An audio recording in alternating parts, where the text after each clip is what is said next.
two areas we're really focusing on, violence and burglary, are down really well right across the force, and in Reading in particular.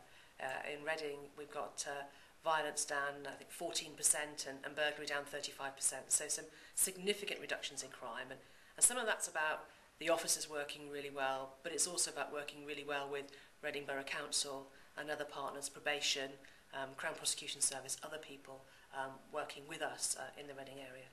And how does the work that you do in looking at specific offenders, because I know that you do a lot of work with reoffending rates. I've spoken to Stuart Greenfield, the commander in Reading, about their plans, about how they look at individual offenders and how they affect the overall picture. Is that something that you've noticed coming out of Reading?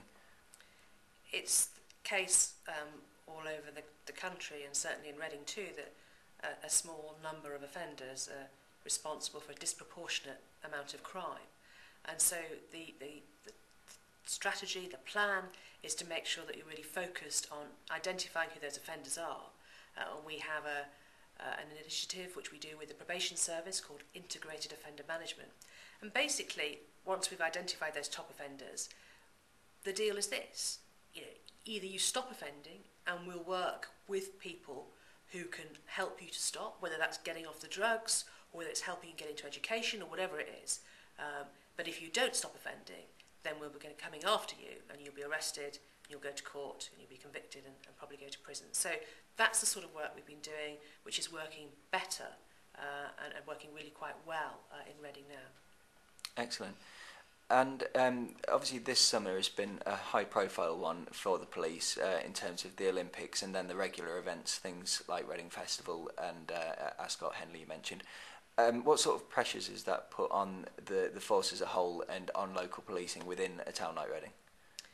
Thames Valley Police has had a very busy summer, a great summer. Jubilee and the Olympics and the Paralympics on top of the usual demands of Ascot, Reading, Henley. We need to plan these events very carefully because we've got to deal with the events, but we've also got to make sure that there are people, officers and staff, policing Reading and all the other places in the Thames Valley.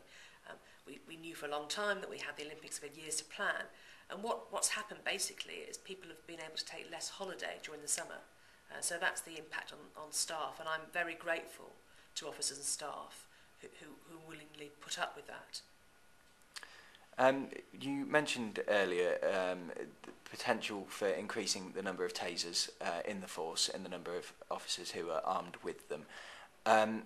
How has that come about, and exactly what sort of expansion are we looking at? Would we be looking at every officer being armed with a taser, or would it just be a select few? How would that work in your vision? Over the last year or so, I have been concerned about assaults on officers. And quite a few officers have contacted me saying, when are we thinking about introducing taser more widely? And so at the beginning of the month, I asked one of my senior officers to set up a small working group to think about how we might widen the issue of taser beyond our firearms officers. And I'll ask them to come up with some recommendations. It might be more patrol officers or roads policing officers who might be equipped with tasers. At this stage, I don't know how many it will be, but I think it's likely that we will increase the use of tasers so that we can adequately protect our officers. And what sorts of situations would they be used in? They're used in all sorts of situations. I mean, last year, tasers were authorised over 800 times, but only used less than 50 times. So most of the time, the threat is sufficient.